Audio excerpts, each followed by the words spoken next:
শনিবার ত্রিপুরা প্রদেশ কংগ্রেসের এক বর্ধিত সভা অনুষ্ঠিত হয়। রাজধানীর স্টুডেন্ট হেলথ হোমে এই সভা অনুষ্ঠিত হয়। উপস্থিত ছিলেন প্রদেশ কংগ্রেস সভাপতি আশিস কুমার সাহা, কংগ্রেস বিধায়ক সুদীপ রায় বর্মন, প্রাক্তন বিধায়ক দিবা চন্দ্র রাঙ্খল সহ অন্যান্যরা।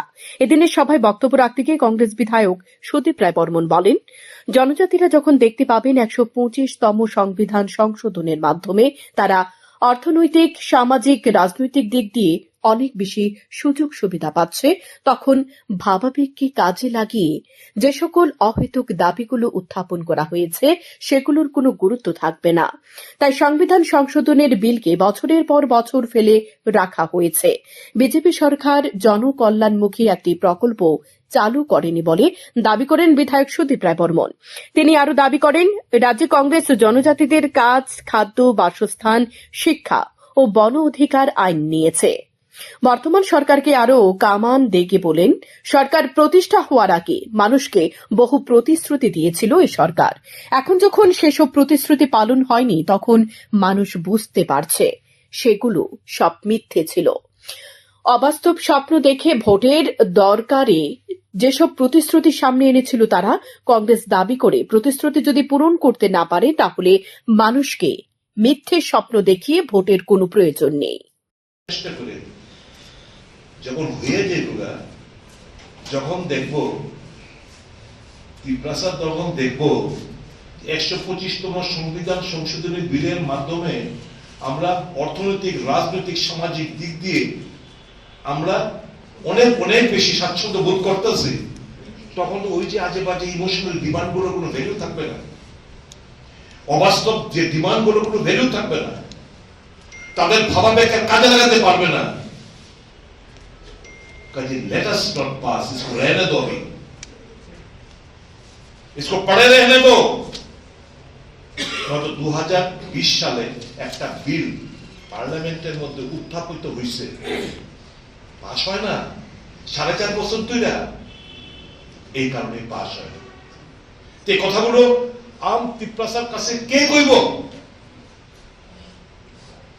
আমাদের সকলকে বলতে হবে, এভাবে জনমত গঠন করতে হবে। কংগ্রেস দল এডিসি দিচ্ছে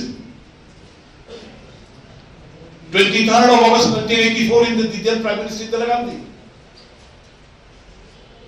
17টা সিট, জনসংখ্যা নিরিখে 17টা সিট টিএমপি চুক্তির মাধ্যমে শান্তি ফেরানোর লক্ষ্যে আরো 3টে সিট বাড়াই দিল। কি 20টা সিট করবে, কাজের অধিকার দিল, খাদ্যের অধিকার দিল, শিক্ষার অধিকার দিল। সত্য কংগ্রেস। এই বিজেপি প্রায় কত বছর? 6.5 বছর রাজ্যে এবং কেন্দ্রে তো প্রায় 11 ইয়ার্স। একটা জনকল্যাণমুখী প্রকল্প একটা কোক, একটা প্রকল্প হোক, আদিবাসী হোক, সারা ভারতবর্ষের মানুষের জন্য হোক, একটা প্রকল্প বনাধিকার আইন কংগ্রেস করল।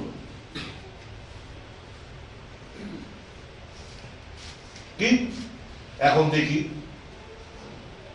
রাস্তা লোক করে রুল সেটেলমেন্টের যারা লোকেরা, তারা তাদের ডিমান্ড ইমপ্লিমেন্ট হয়েছে। সারেন্ডার এক্সট্রিমিস্ট যে চুক্তি স্বাক্ষরিত হয়েছে তাদের ইমপ্লিমেন্ট হইতেছে না। এগুলো তো নির্বাচনের আগে ভারতীয় জনতা পার্টির এগুলো হচ্ছে মানে লো ক্যাটাগরি পলিটিক্যাল স্টান্ট। মানুষের দৃষ্টি, মানুষের চিন্তা ভাবনাটাকে সাময়িক ক্যাচ করার জন্য জিনিসগুলো করে। আমাদের এই একটু ভাববার সময় এসছে আমাদের সকলেরই, যাতে করে আমরা আমাদের আদিবাসী বন্ধুদের আসল কথাটা, we do not want to, আমরা আমাদের দরকার নাই মানুষকে বোকা বানিয়ে, মিথ্যা প্রতিশ্রুতি দিয়ে, অবাস্তব স্বপ্ন দেখিয়ে আমাদের এই ভোটের দরকার নাই। শান্তন টিভি।